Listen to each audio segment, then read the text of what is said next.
Hi, welcome to the latest episode of the Wellbeing Show.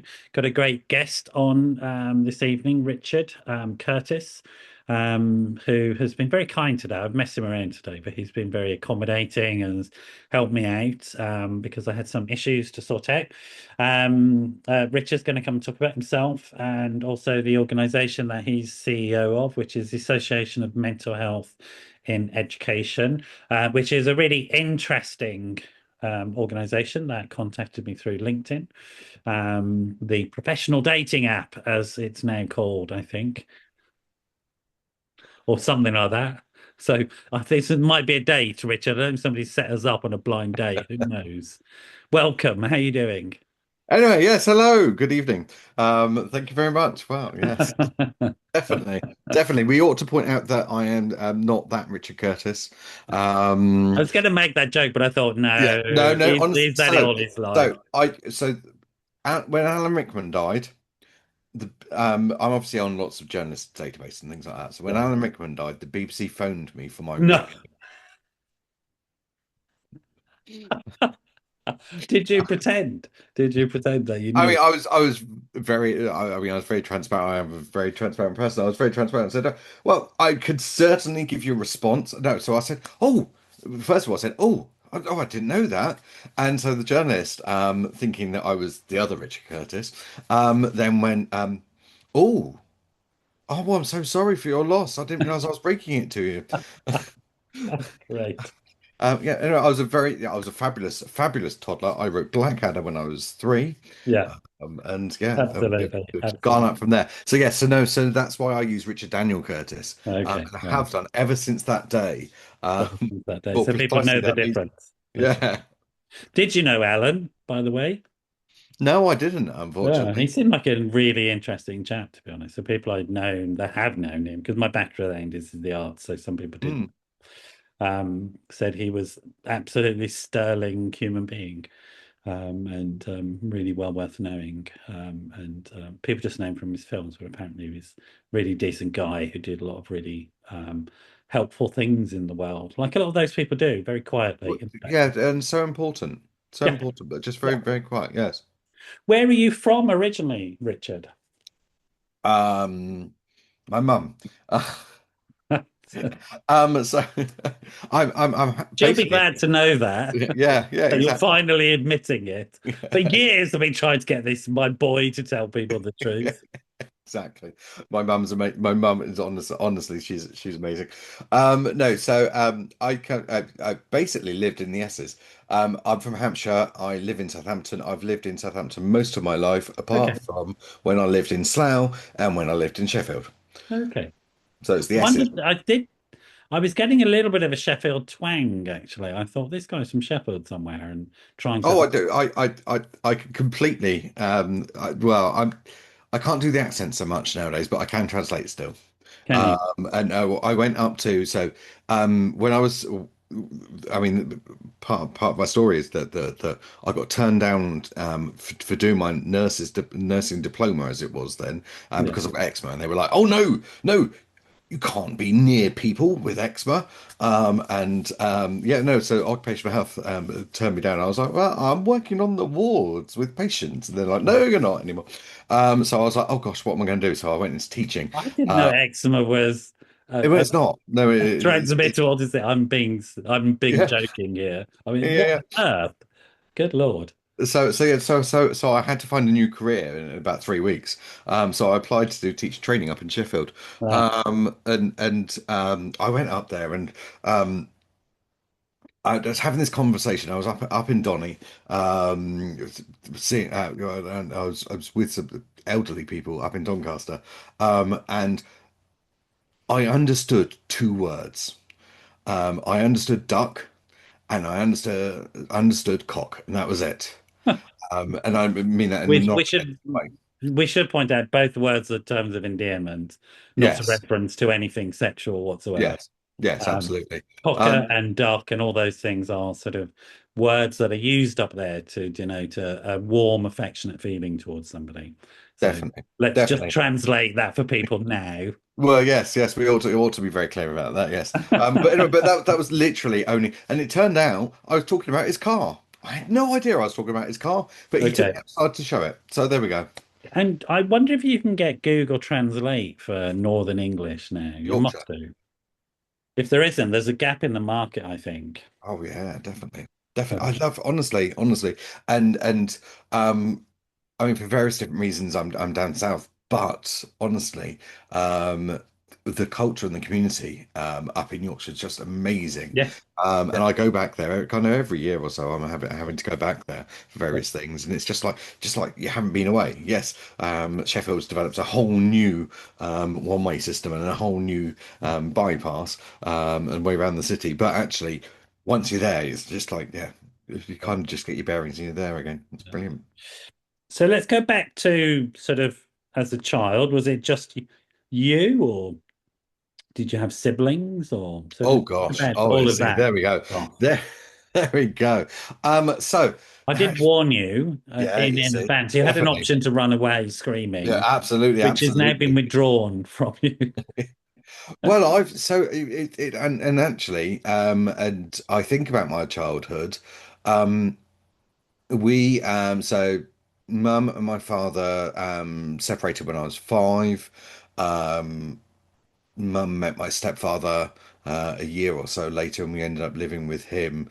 And we were living in some financially quite precarious times. It was the 80s. We were very much what then was referred to as a working class family. Yeah. And actually, I was dealing with. My stepfather was an alcoholic, Okay. and was a carpenter. And the way he coped with everything that was going on was very it was Yeah. through he's passed now, but and ultimately that wasn't particularly healthy for him, strangely enough. But then we ended up losing the house, and we ended up homeless, and we ended up having to live with relatives.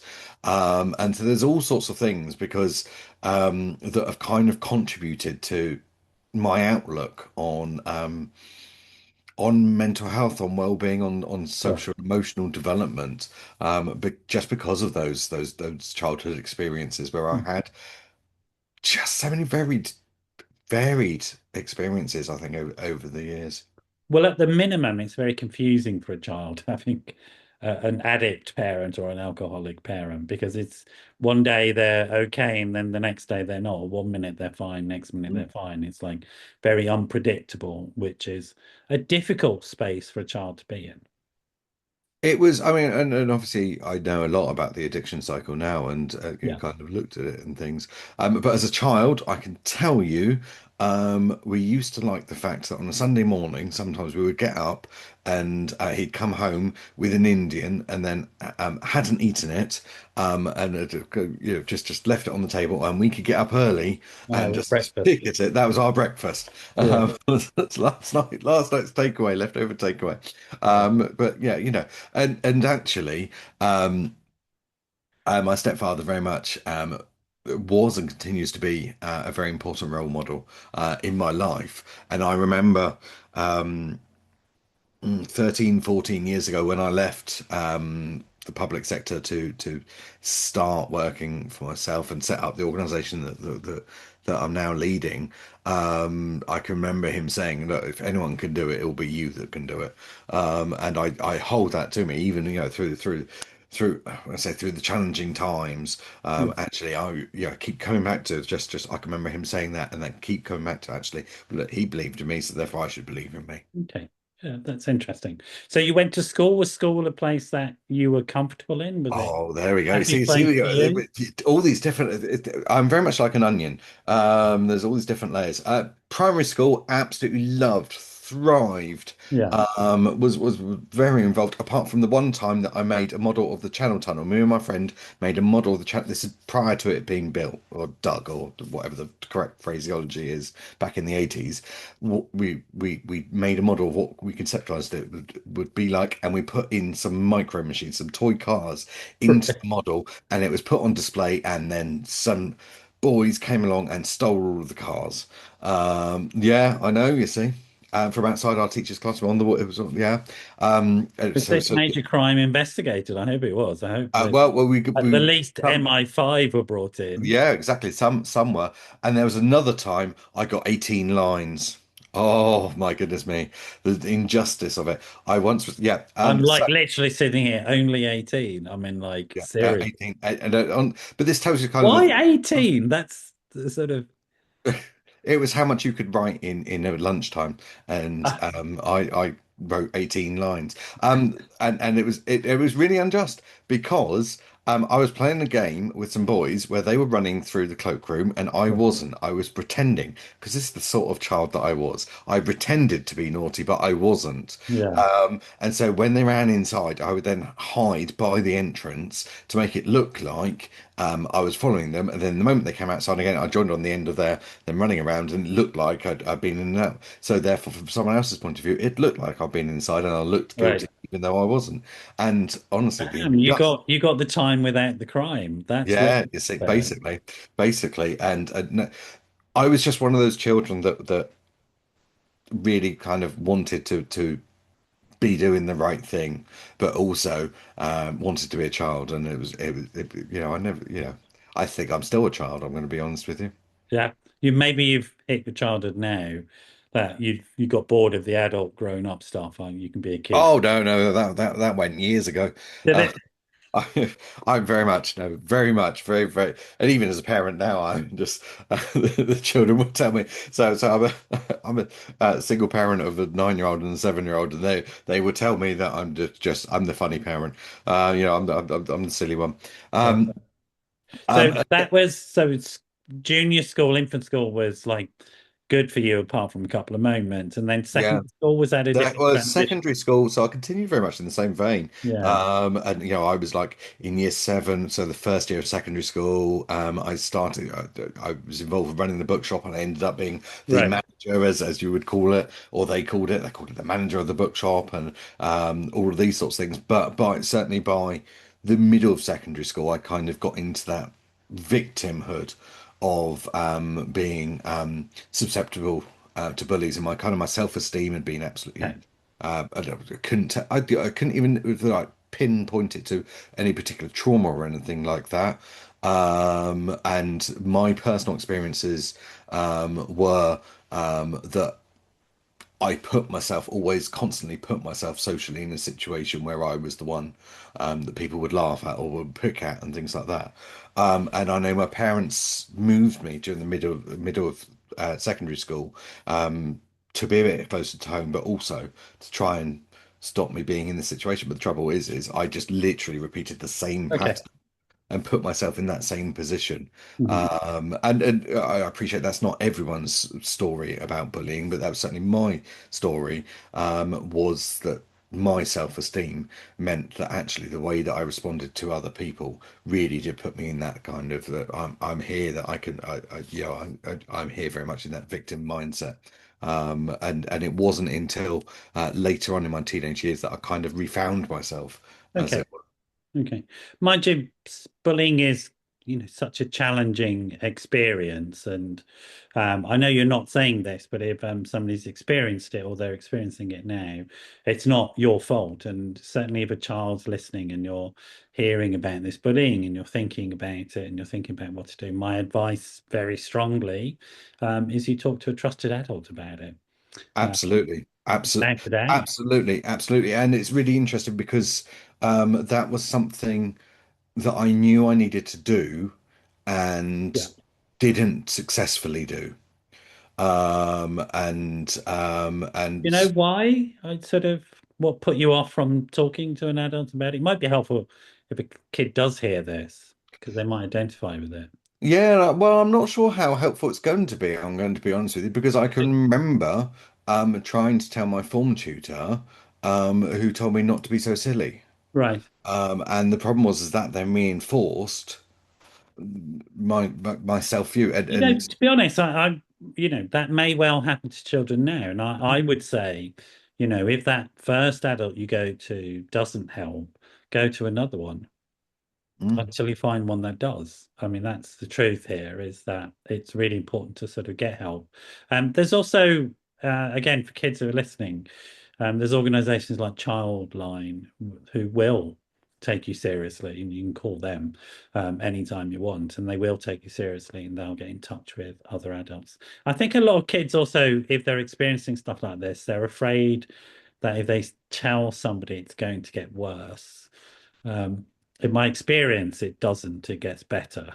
Sort of like, because these days people do generally step in. I think schools will do. Yes, and particularly with technology and the way technology's changed, Yeah. the nature of it and things. And actually, as I say, kind of once I once I was a bit older, I was able to channel myself in other ways. Yeah. I certainly found drama, and Did found you?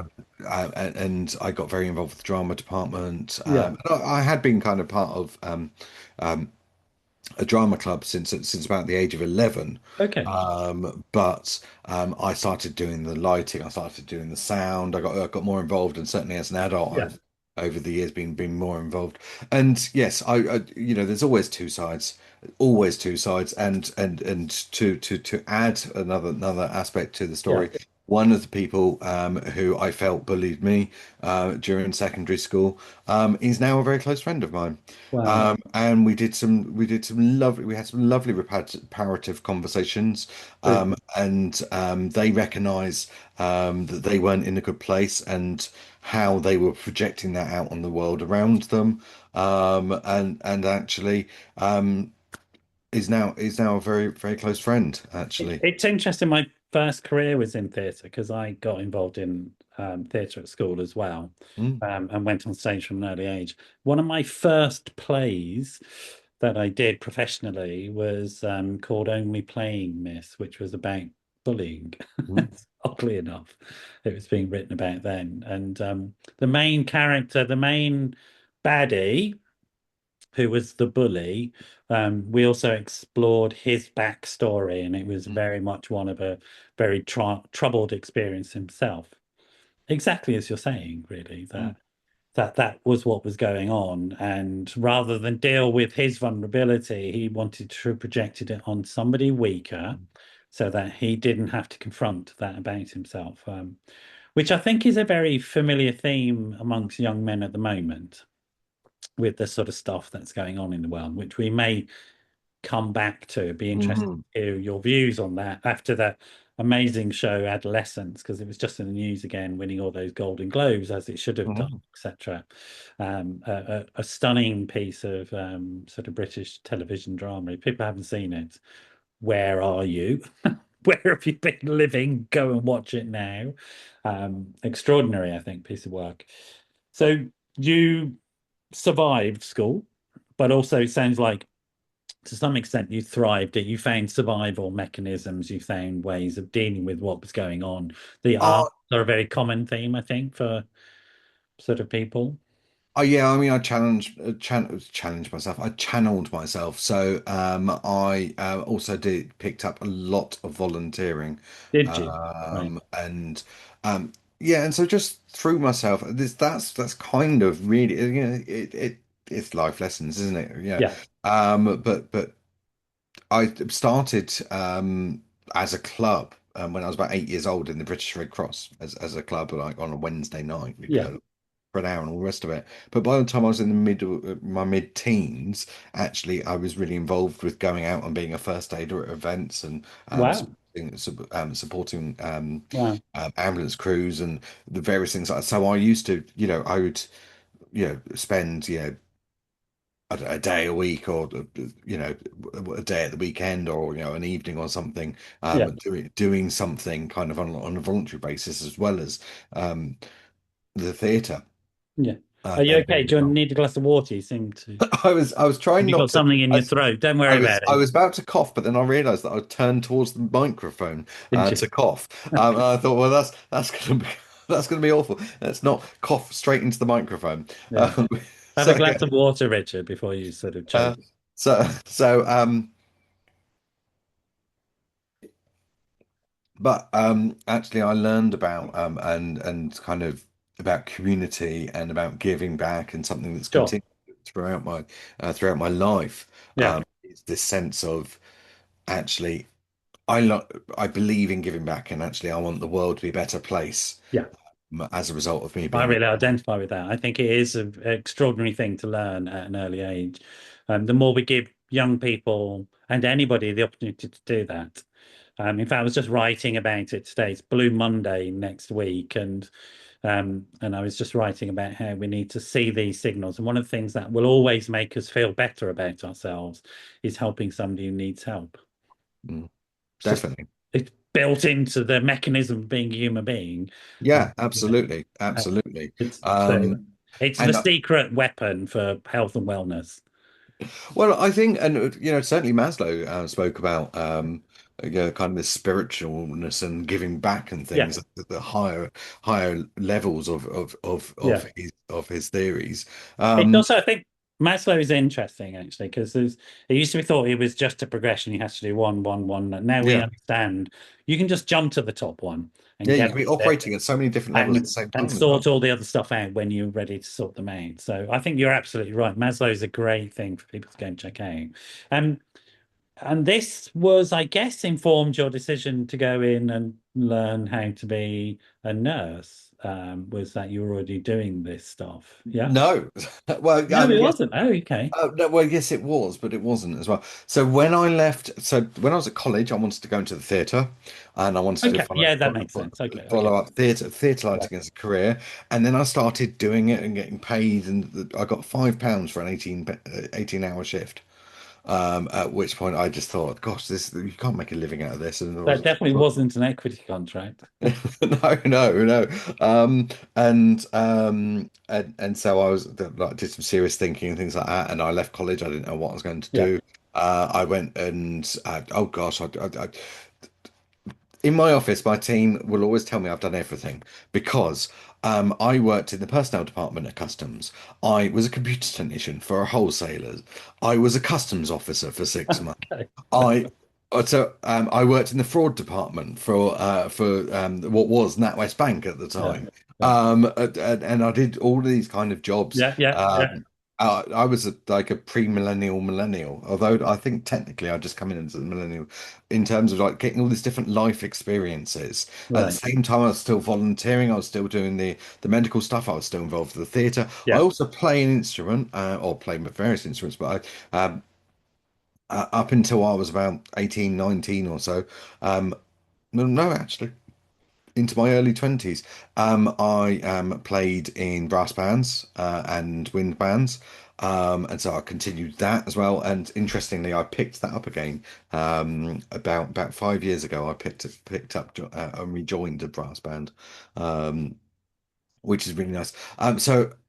There are multiple different experiences, life experiences, and it was kind of like, well, what do I actually want to do? Obviously, in terms of career, I got to the point where I thought, oh, I want to follow up nursing. I want to follow up nursing. Mm. Started working as a B grade or a healthcare support worker, or nursing auxiliary. I can't remember what phrase was being used at that particular moment in time. And the important thing was I was getting paid more than an A grade, so it meant a few more pence an hour. But I started working in it was first of all in care homes, but then I started working in general hospital wards, and eventually I moved onto mental health wards, Yeah. and I worked in acute wards. I worked in secure and medium secure units. Just explain to people what those terms mean, because but they may not necessarily understand. Most people have had experience of a general hospital, either through A&E or they've had a relative on a ward. But mental health wards are slightly different, aren't they? And they Yes, have yes. acute and forensic. I know what they mean. I've done both, but what do they mean? So, an acute ward is when acute illness is a short-term illness, a sudden illness, and an acute mental health ward, are effectively the general admittance wards for people experiencing mental health difficulties or mental health problems. And Um, these would be quite serious mental health problems. So if somebody goes to their GP with a bit of depression, you don't have to worry about Oh, being no, flicked off to an no, no, acute no, ward. no. This is, and then we're talking about, and obviously there's been a shift over the last few years Yeah, because I'm talking about my experiences back in the 90s. sure. So we're talking, over well, yeah, over 25 years ago at this point. Gosh, no, that can't be possible. I'm not that old. Yeah, Um, but these were some very unwell people who, for a variety of different, multiple factors, actually were a danger to other people or a danger to themselves. sure. And so were inpatients, and the wards that was working in were locked wards, so Mm. so they're classed as medium secure or secure, depending on the particular situation. And then I also worked in forensic mental health, in a similar situation, but forensic mental health is where someone has actually committed some kind of offence or Yeah, been found guilty of some kind of crime, and it's related, or very often it's related to their mental health, which is why you have the forensic mental health yeah, units. And where I worked was kind of the step down from Broadmoor, which some people might be familiar with yeah, as being a secure prison for people with some very complex and very difficult yeah. mental health illnesses, Yeah. and diagnoses. So, and so I was working with some very unwell people, and there were some things that um, I saw or I experienced, and that gave me some real life lessons about actually. I was often very frightened, to be honest. It was quite, the acute wards themselves were quite frightening places. Mhm. I mean, all the staff, including myself, worked to make them less frightening, but they were difficult places to be. And I think for staff as well, certainly back then, there wasn't so much an emphasis on debriefing staff and giving them Yeah. support as we would expect now. I think we would sort of expect Yes, that. and likewise, and you could argue this is partly fed into me. Actually, if a member of staff or someone came in and they struggled with the situation, or they struggled with kind of the emotional impact of a situation or something like that, generally speaking, them kind of moved, or Yeah, didn't yeah, come back no, because, absolutely, that's you correct. know, That's correct. and I can I mean, the remember. coping mechanism generally was go to the pub on a Friday. Oh That yeah, absolutely, that was it. Heavy Abs drinking culture, yeah, yeah, bravado, machismo, all that sort of stuff was, yeah, definitely. and And I people really suffering quite a lot, I seem to remember. Yeah. I can remember working on a unit for adolescents with severe mental health Yeah, difficulties, and that was very difficult. But we don't have this nowadays. But in those days, and I'd say it's not nothing to do with the people that are involved, but in those days, you had to mask it. You had to be, yeah, you had to be strong, and no, you couldn't let it affect you, and all of these different things, um, and I saved young people's lives yeah. when they put themselves in danger, and I'm fully aware of that. But you couldn't be seen to have had an emotional reaction because of No, I that. know But it's actually, eight times. I I remember all that. just resuscitated someone, Yeah, and yeah. successfully, which is very, and if you think about my medical background, obviously, I've been involved with first aid for years, and I wasn't Mm, used to resuscitation not leading to successful outcomes. yeah, But no, you can't be seen, or you couldn't be seen. Sorry, wrong phrase there. But you couldn't be seen to show those emotions. And so, yeah, so that's what I was doing 25, 26, 27 years ago. yeah. Um, and then I was like, oh, I'm going to become a qualified nurse. Excellent, fantastic. And the occupational health called me in as part of my application and said, oh, You've got eczema on your hands, haven't you? And I I was like, still yes. got sort of like, I know, I told you this earlier. You cracked up. And what? and expert. So for those of you that know nothing about me, so I've had expert basically since about 2 weeks after I was born. Yeah, yeah, If you look at my hands, of those of you that are watching this on video, you can see that my hands are deformed. My hands are deformed yeah, because eczema stopped my movement and my muscles developing, my joints developing properly during my childhood, and so now as a result, I'm disabled. People don't notice I have special equipment. No one even yeah, notices, yeah, and that's the way that it should be. So not draw attention to it, but. I do have serious eczema. I still now, I'm now in my mid 40s. I'm still now having,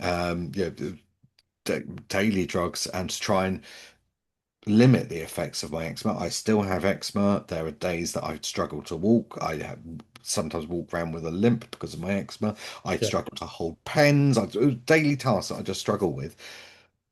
So no, I have eczema. And the occupational health department went, "Oh, well, you can't be near patients. You So, might give them an infection, or you might get infected." yeah. And so that was the end of my nursing career. And this was This uh, was before DDA, of course, which oh yeah, yeah. I mean, yeah, these days, if HR even mentioned something like that, they'd be out in their ear themselves. So, I probably about 15 years yeah. before any of that legislation. But actually, that spurred you to move on to another career, Well, didn't it? yeah. So I went. So I can remember talking with some of my acquaintances, some of my friends, and all the rest of it. And what should I do? What should I do? What should I do? Anyway, 3 weeks later, I was in Sheffield, having just enrolled myself on a teacher training course. So there we go. So I went to Sheffield not knowing, I knew no one. And I literally just, and this will show you the journey that having spoken to you about my childhood, will show you the journey. Because I went up to Sheffield, moved up to Sheffield, knowing no one, literally just went up to people and started talking to them and made friends. And, If you're going to go to any place in the world where you don't know anybody, you need to make friends quickly. Sheffield would be one of the ones at the top of the list, I think. oh gosh, yeah, I It's can remember. extraordinarily friendly, warm, loving, caring, kind place. I mean, it really is. Definitely, definitely. I mean, I can remember one night I went into a pub on my own. I can't even remember why, but I was on my own. Went into a pub kind of in Wakefield, not knowing anyone. And by the end of the night, I joined a You've quiz got team. friends for life. Yeah, Yeah, yeah, I joined a quiz team. Yeah. absolutely. Absolutely. You didn't stay in those revolting flats, Hyde Park flats, they were called, I think, right in the central town, the big ones that eventually got. Oh no, no, no, no. Because because I was doing teaching, we were Right. more on the outskirts, shall we say, out Broomfield way, Okay. um, and And how yeah, did you so. find the teacher training? Did you enjoy it? Yes, yes, definitely, Right. definitely, and a kind of 3 years of that. I'm not academic. I dislike writing. I came out with a 2-2, but I don't care. That's I'm not an academic person. He says having 13 books published or something ridiculous. It's something I have to force myself to do because and I've got this stuff in my brain and I You know, want to you've get it done out. something very wrong in a previous life to have had so much punishment thrown at you. Do you know what I mean? To get all these career choices. First, you go into nursing, then teaching, and then you write books. I mean, seriously, I think anybody who writes book is absolutely certifiable. But 13 of them, really, what did you do wrong in a previous life? This is about having that wider impact and leaving the world a better Exactly. place. It really is so important for me, and I've got this stuff in my brain, and want to share it. Yeah. Anyway, so yeah, I did a few years of teaching. I was not an amazing teacher. I was a good teacher. Yeah. I had some very positive observations and some very positive feedback. There were some times that it all went horrendously wrong, and I ended up in a situation where, and I'm my friend calls me the bounce back king. Because Or when do things the bounce back king. bounce back. I thought you said Oh, balance bank. oh, Bounce bounce, back kid. bounce, Bounc. Bounce back kid. Um, so when things go wrong in my life, I bounce back. Okay. Look at the getting turned down from nursing, I kind of go into teaching. I had I'd had a bad experience at a school where actually I'd ended up going off with stress. And again, you wouldn't. I'd gone off with stress. I'd come back and I wasn't allowed to teach my class because I'd had stress. Therefore, it was felt Mm. that My class would then stress me, which is for those of you that are teachers will absolutely recognize the impact that that can have. But then anyway, I then went on from that to go, oh, well, I was at that point kind of assistant head level. I was looking for deputy headships, Mm. got turned down because of the view that I couldn't do it because of this negative experience. And so I went to, right, well, that's fine. Well, what I'm going to do is I'm going to go into a specialist unit to get some behavior management experience. It's all about behavior management of those types. You wouldn't, people wouldn't refer to it as behavior management nowadays, No. but it's not. This is 20 odd years ago. And I'm going to go into this pupil referral units of children who had been excluded from mainstream schools because they were deemed uncontrollable. Yeah. And certainly when I took over, when I went there and ended up taking over this unit, these were children who'd just been sat playing Xbox in a room all day. Yeah. Um, Because the local authority had to do something with them.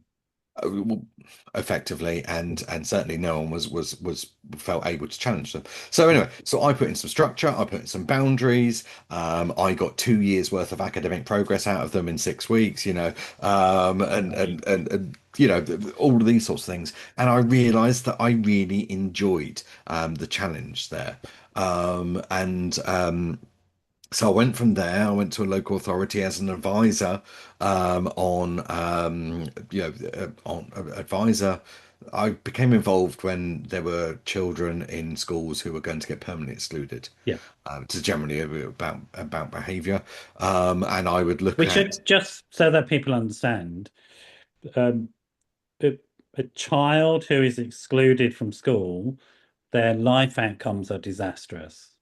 mm, And so, can really, be. we don't want to exclude children from school, even if they're a real problem. If you can keep them in some form of education, you reduce the negative impacts for them for the rest of their life, right? So, I think it's important that people understand that why that is important in terms of Yeah, development. and and I and know you know that. That's why you're pursuing this sort of course of conversation. I know you understand that, but people need to understand how significant this is, really. in terms of the trajectory, actually, people are now considering that up until about the age of 25 Yeah. as well, and the importance of being so even after post secondary school, the importance of being in education or training or employment of some kind up until you're 25. Yeah. Um, Well, we've got that from Kids in Care, haven't we? So Leaving yeah, Care Act means that we were required with children being in care to keep going while they're a young adult. And we now, I think just the other week, new figures were brought out for NEET amongst young people, not in education, employment training. And they're a bit of a disaster at the moment, the highest yes. levels we've had for, I don't know, for decades, isn't it? I don't know how long it is, but yes, we're not Yeah. in a positive situation in terms Yeah. of young Yeah. people who are not in employment, education, or training. Yeah. So that they're referred to as NEETs, Yeah. a NEET figure. Um, But it's interesting. I mean, I really identify with it. I enjoy complicated, challenging work in my field. I don't want to sit and process loads of people like sausage meat doing CBT all day. I really enjoy what I do. I do complex teams and complex care over a long period of time, etc. The more challenging, the better for me is because I really get something. I sort of think I know why that is. Why do you think it is in you? Because there's something similar about you, isn't there? If it's not challenging, you're not going to do it, really, are you? oh, well, I mean, I'm chuckling because actually, this is that's stuff that I talk to myself about every day. You go big or you go home. Why? You know, I'm a firm believer, and I'm just trying to. Here you are. Hang on.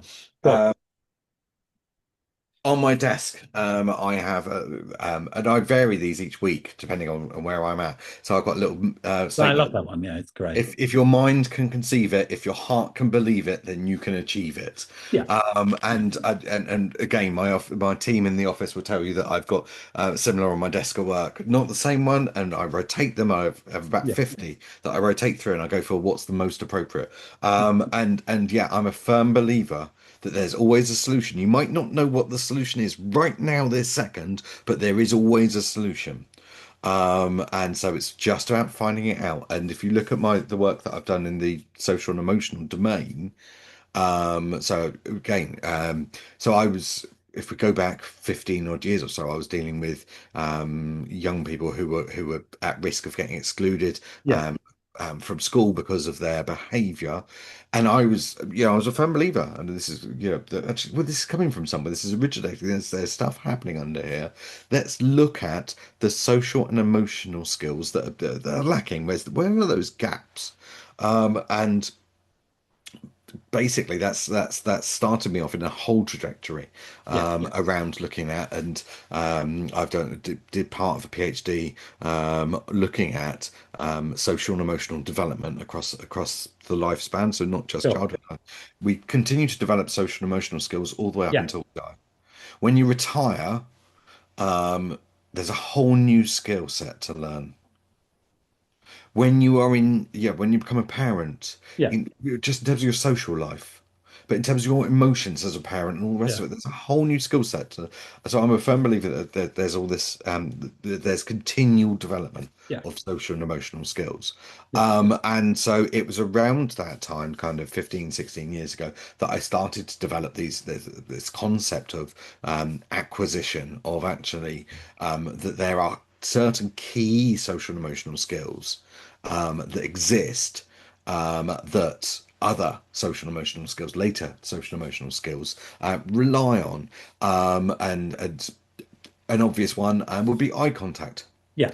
As humans, we use eye contact all the time. We use it to read. We use it to understand non-verbal gestures. We use it to initiate contact or communication of some Mhm. kind. That we use it in a whole variety of ways. But if you are not in a position where you are making appropriate eye contact. I say appropriate eye contact because of the awareness of neurodiversity nowadays. But if you're not in a situation, for whatever reason, that you're not making appropriate eye contact, then other skills suffer as a result. Yeah. And there were various different experiences around that time that kind of got me thinking this way. I can remember watching a 12-year-old boy who was getting into trouble in the playground, and there was various different complaints that he was hurting other children during football. And when I watched him, actually the issue was that developmentally he wasn't at the stage of understanding the rules of football and the complexity of football and Right. different people's things and all the rest of it. What he saw was a group of children run after a ball, and then when they get there, they all put their legs in and kind of kick their legs around until the ball comes out and someone runs away with the ball, and that's football. Now, so what he was doing was, so he was running, so that everyone would run up to where the ball was, and there'd be a tackle start. So then he would come join, but what he'd learned, what he'd observed, was that, well, people get there and they just start kicking, and so that's what he started doing. Was he'd get to where the tackle was happening and just Yeah. start kicking. So then you would get other children being injured because he was doing that. And then even after the ball had gone, because he was copying behavior, because he wasn't developmentally at that point, then he continued to kick for another few seconds. And so then it looked malicious.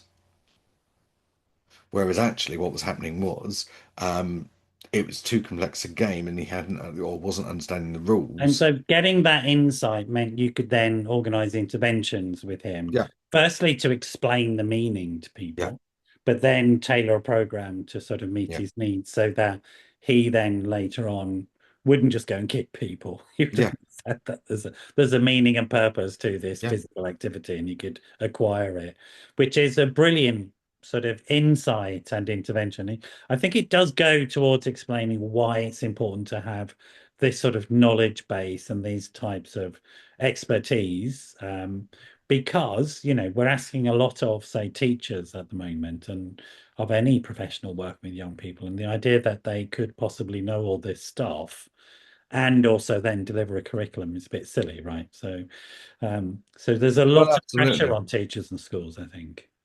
And one of the things that I was involved with, I can't remember, 5, 6 years ago, it was certainly at some point during the pandemic, was involved with developing the teaching materials for mental health and well-being in the classroom. Right. And you can see in it for anyone working in education in England. So in England, we have a statutory relationships and health education curriculum that has to be taught by every primary school and every secondary school in England. Obviously, Scotland, Northern Ireland, and Wales have their own curricula. Um, But they would also include these sorts of components, I think, even though they have their own curriculum. they include these sorts of components. Obviously, the point I was going to, the point about what's included is isn't necessarily reflected in the others, because one of the things that I managed to, through my work, get included in that curriculum was this sense of actually you need to look at things developmentally. And so in Yes. secondary Yeah. school, social interactions and understanding of other people will be different in like year seven at aged 11 Yeah. compared to 14 or 15. Yeah. Whereas prior to, and prior to my involvement, there'd been a broad stroke of this is what should be achieved at secondary school. Yeah. And so Yeah. this whole concept of actually, no, this is there's some age related stuff going on. And Um, also it seems to me that what is key here is to understand that if that work can be done, then the system that is the school is less likely to label the child in a negative way, which will then become a vicious cycle, which is something you were talking about before in your experience in school and the insight you gained as an Definitely, adult. definitely, and I'm a firm believer in that actually we need to help young people, also adults, be able to cope with what they're facing, emotionally cope with what they're Yeah. facing. So many mental health difficulties, as opposed to poor mental health, so many mental health difficulties, highlight the word difficulties at that point, relate to an inability to cope with what someone's facing, Okay. whether it's an adult, whether it's a child. Actually, you can have be diagnosed with something, but be able to cope with. So let's Um, just make that distinction because I think it's really yeah, important.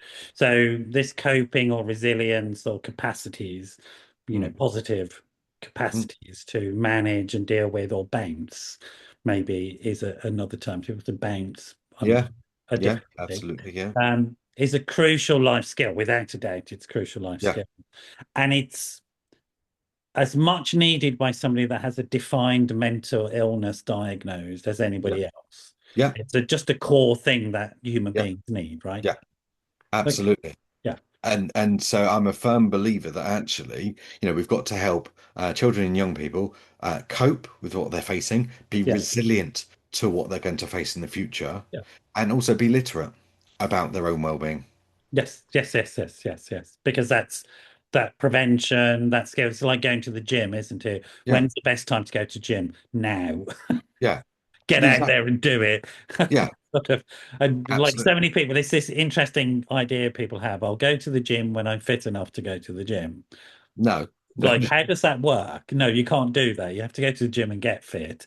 And it's yeah. the same with emotional fitness, if you like, and mental health fitness. It's those daily practices that we can engage in that will, Well, absolutely, and also being familiar with your own methods, yeah, so I if when I'm dealing with the most complex caseload or workload, I will be doing an incredibly complex jigsaw puzzle. I've just completed an 8,000 piece jigsaw puzzle, for example. Now, some people that are listening will be absolutely horrified at the thought of an 8,000 piece jigsaw. Took up my entire living room for five months and 2 weeks.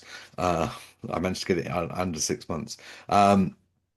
But that is how I cope. That's how I ground myself. That's sure, how I regulate myself. Other sure. people go for walks, other people will go to the gym. But it's that literacy of knowing yourself and knowing when you need to access those Yeah. things and But how to. that gives me some sense. I'm just aware of time. It's going to move us on a little bit because Mm, I'm too interested in what you're talking about because you're mm, absolutely spot on. I totally agree with you and identify with what you're talking about. So I could go down this rabbit hole with you. But so that seems to answer a question for me that I had when your colleague contacted me. And so it's mm, like, what is this organization about? And it isn't about mental illness, but it's about these other things mm, that are ways of framing mental health as a proper idea. This is health and well-being. Yes. Um, and this is, I guess, what inspired you to set up the Association for Mental Health in Education, which is what you lead at the moment. Yeah. Yes, yes. And the umbrella organization is called the Root of It, because it's about getting to the root of Yeah. difficulties.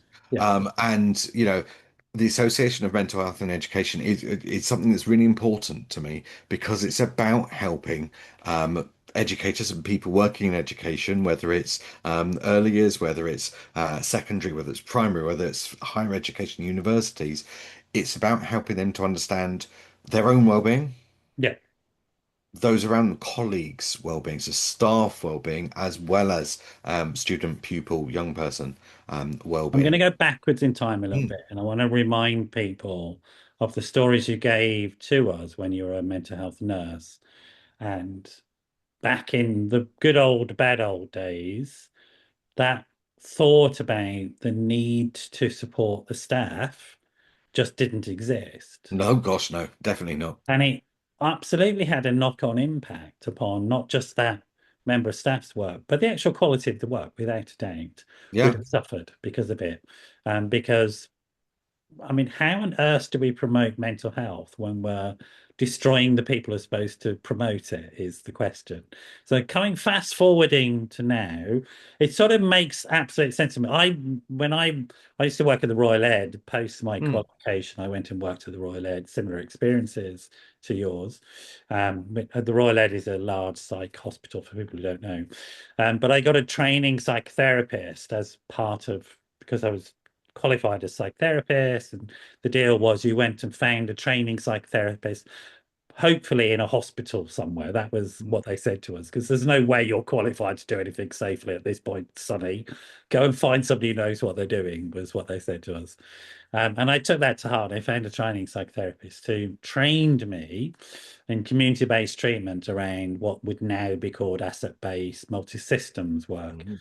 You're nodding away because you sort of know that, right? This is what we're talking about. We're talking about multiple systems that exist, that and all those systems have to be negotiated and supported in one way or another if we're going to have any hope of dealing with this stuff. You're nodding away there. You're going, yeah, Yeah, that's right. absolutely. Yeah. Absolutely, because it's about and again one of the things that I will often say to people when when I'm talking about well-being and things, your support network is one of Yeah. the strongest assets that you've got to support your well-being. Yeah. Yeah. So you set this organization up with the hope that you would support the teachers and the other staff in schools who are have to deliver these outcomes around mental health, knowing full well that it was going to have an impact upon them and that the way to support them. So tell us a bit about what it offers then to if a teacher is listening to this and thinking, I'm not doing so well in my school. Oh, there we are. Well, I mean, first of all, let's start with the fact there's free membership. So Always so like something free, mate. Yeah, exactly, exactly. Because I'm a firm believer in sharing. So we've got all of this information, Yeah. let's share it with the world. That's the way that we're going to change the world. That's the way that we're going to Yeah. have that impact. That's So actually, educators can just join. And just join for free. Now, I mean, obviously, strangely enough, there is a paid level of membership, and the paid level is when you want to access done for you materials like, your mental health first responder courses or, yeah. courses on undertaking risk assessments, and so there's kind of that CPD layer. That goes alongside it. We do regional conferences, mental health and education conferences around currently around England. I'd like once our membership expands more, I'd like to go around the whole of the UK. And so we'll talk about the impact of the new Ofsted on and thinking about staff wellbeing as well as pupil wellbeing in terms of the Ofsted framework and People again, people should remember why that new Ofsted is here. It came from a head teacher taking their own life yes. because their mental health wasn't being looked after, No, no, obviously. definitely. So And it is really important, isn't it? It's significant stuff that this yeah, is really important to understand. And this whole notion of the resilience in particular is really important. And my experience is, and I don't think it's controversial to say that the statutory sector in particular have struggled over the last more than 15 years. It's mm, really, really tough in that sector, I think, these days. yes, and certainly we certainly saw a shift when the government changed in 2010. Yeah, And there have been various different sways politically in terms of children's well-being and mental health and education and things. And there hasn't necessarily been a clear direct path. And I'm not necessarily putting history up on a pedestal. But if you look back at some of the documents around Every Child Matters that yeah, came out over 20 years ago now, and there was a lot more direction in terms of supporting our children and our next generation to understand about all social and emotional aspects. There's this whole curriculum that came out about social and emotional aspects of learning, yeah. for example, and then that's all been lost. And actually, you know, it's their world. It's not our world. I'm now mid 40s. I've lived. I'm not saying I'm at the end of my life, but actually, from my point of view, my work at this point is about helping set things up for the next generation, Yeah. and but by helping the educators to give themselves that resilience and be able to cope and to recognize all of that. There's certainly research that shows that if teachers feel more comfortable with talking about well-being, then pupils are more likely to open up about well-being. There's tons of evidence, Yeah. and like we go back even further, 86, and the assessment of children in need and their families, and the triangle of need and the child in the center. Mm. We know we've got rock solid evidence of what works. It's really inspiring to me. We do have to come to an end, but it's really inspiring to me, genuinely very inspiring to me to meet you, Richard. I'm so glad Thank you. that you were flexible today because I'm like, that's great. Somebody's doing the work that needs to be done because sometimes I can feel like we've given up on all this proper stuff. But you're in there doing the job, which is really, really fantastic to hear. I mean, I come from a background. I used to work with kids company. I'm sure you've heard of them in the past and worked. Ah, yes, yes. So That's my background, like working with kids on the streets who I was one of the advisors uh, ah. when So that I all went worked horrendously closely wrong. with Camilla and all that sort of stuff, and Mm. that's my background. That's my passion. So it's sort of like it's lovely that you're in there doing this, and I've got to finish the show for now, but I might bring you back another time because Mm. there's so many different conversations I think we can have around this, which are really important. And there is something in me that feels that I'm a bit older than you, but let's for a minute imagine we're of the same generation. Mm. You're actually a bit of a kid, and I'm a lot older than you. So, Well, you don't look it, so you're fine. yeah, just for men. That's what it is. And but there is something about who's going to hold those stories Mm. from the past and bring them forward and update them and not have a situation in which we're reinventing the wheel because the wheel is already made. We know how to Mm. do it. And it's just about carrying that legacy forward. And it seems to me that you're doing that incredibly successfully. So tell me how folk can get hold of you should they want to be interested in joining or knowing more about it. Excellent. So if you're interested in AMHIE, the Association of Mental Health and Education, it's amhie.com, amhie.com. Yeah. Okay. And the other umbrella organization that you're part of? Is the root of it. And if you just Google Richard Daniel Curtis, you will find lots about my work and find that website and various other bits and pieces. Brilliant. Look, it's been a genuine pleasure for me. You stay there. Folks, I hope you've really enjoyed it. It'd be really interesting to hear from you. Please do like the channel. I'm supposed to have said that right in the beginning, I think, but I always forget. Maybe somebody will edit in. Like the channel, follow, press a bell or something. Is there a bell that people press or something like that? Subscribe, yeah, for subscribing, yeah. That really helps, and it helps get the message out. So please do that. I'll ask somebody to edit in at the beginning, I think. I think I forget it because it annoys me when I see other people do it. Like, shut up! I just want to hear.